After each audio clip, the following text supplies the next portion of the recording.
This video with this definition of the derivative before we do anything else, and there's a lot of good geometrical physical interpretations of the derivative. Before we do anything else, I want to do a couple of computational examples using this limit definition here.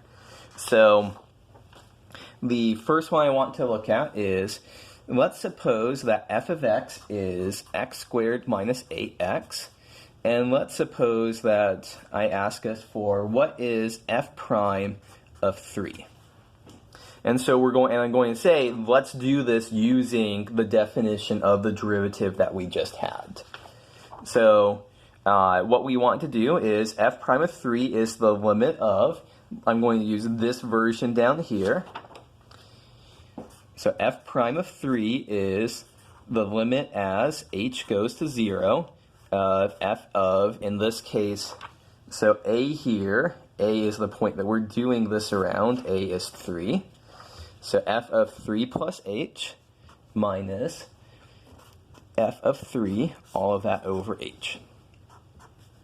So this is the limit that we have to compute. Note I have to keep copying this limit in every single step. And so what's going on here? So f of 3 plus h, everywhere I see an x up here, I'm going to plop in a 3 plus h.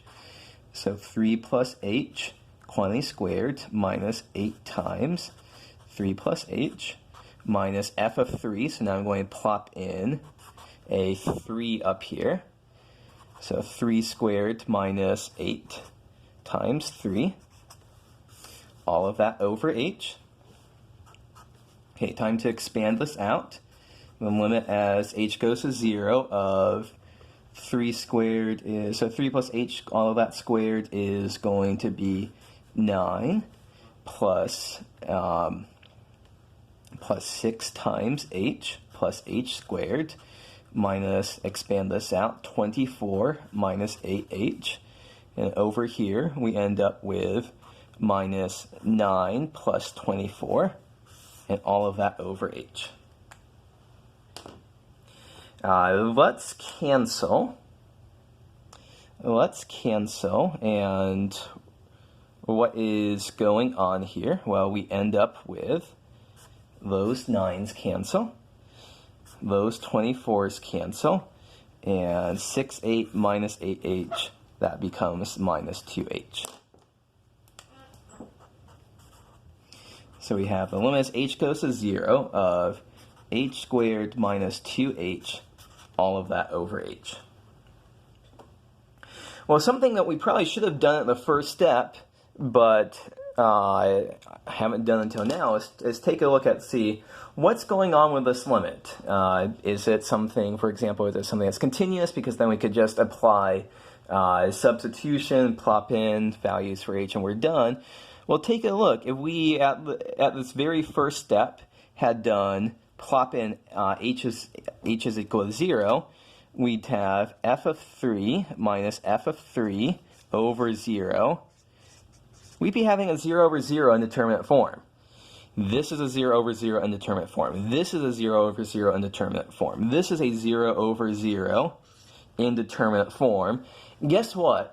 The reason that we spent so much time in section 2.5 talking about indeterminate forms, and I said these are very, very, very important, is because these indeterminate forms come up all the time when we're doing derivatives. So I think back when I said the 0 over 0 indeterminate form is kind of, our most important special case in a limit.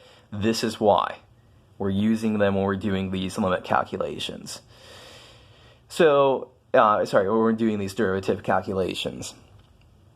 So when we want to do this, well, think back to section 2.5. How do we deal with 0 over 0 indeterminate forms?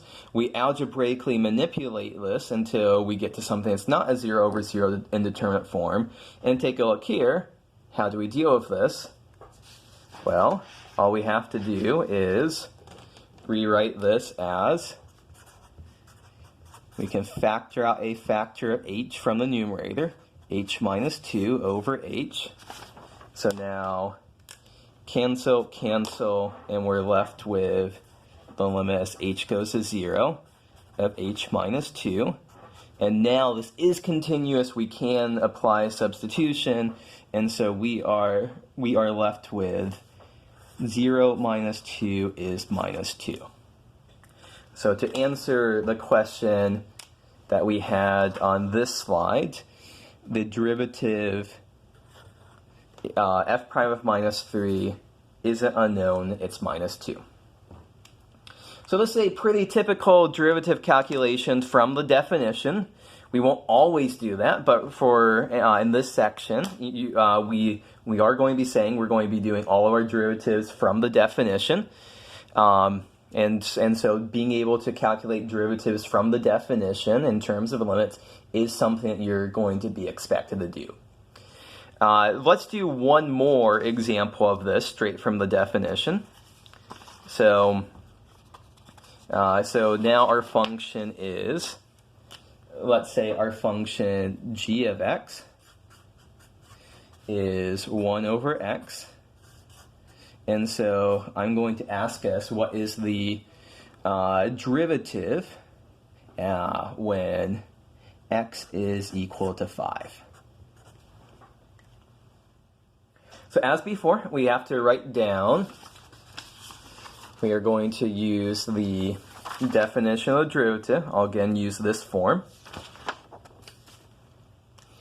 So g prime of 5 is equal to the limit as h goes to 0 of g of 5 plus h minus g of 5, all of that over h. So I haven't done anything other than just plop in 5 for a. Note that we've got 0 over 0 indeterminate form, and we plug in h is 0, we get g of 5 minus g of 5, that's 0 over 0. So we have to do some manipulations. So limit as h goes to 0 of 1 over 5 plus h, that's g of 5 plus h, minus 1 over 5, that's 1 over 5, all of that over h. Again, observe that we plug in h is 0, we get 1/5 minus 1/5, that's 0 over 0. So now we have to think about how to algebraically manipulate this. And as usual in this course, whenever we see a fraction minus a fraction, we want to put those fractions over a common denominator. So we have the limit as h goes to 0 of, so putting this over a common denominator, so that's going to be 5 plus h times 5. A bit of cross multiplication here says that this would be 5 minus 5 plus h. And so rearranging, this h can flip up to the denominator, and we are left with the limit as h goes to 0 of, this simplifies to 5 minus 5 is 0, and then minus h. So this is what we have. We again have a 0 over 0 indeterminate form, because there's an h in the numerator and denominator, but there's an h in the numerator and denominator. We can cancel those out, and we have the limit as h goes to 0, minus 1 over 5 times 5 plus h. And we are finally at a place where we're not at an indeterminate form. We can apply substitution here. So this is minus 1 over 5 times 5 plus 0. And so that is minus 1 over 25. So here we see another example where we've used the definition of the derivative to calculate out that the derivative here is minus 1 over 25. And in particular, note that once again, we have the 0 over 0 indeterminate form. Some algebraic manipulation allowed us to get it out of a 0 over 0 indeterminate form into a place where we are able to apply substitution.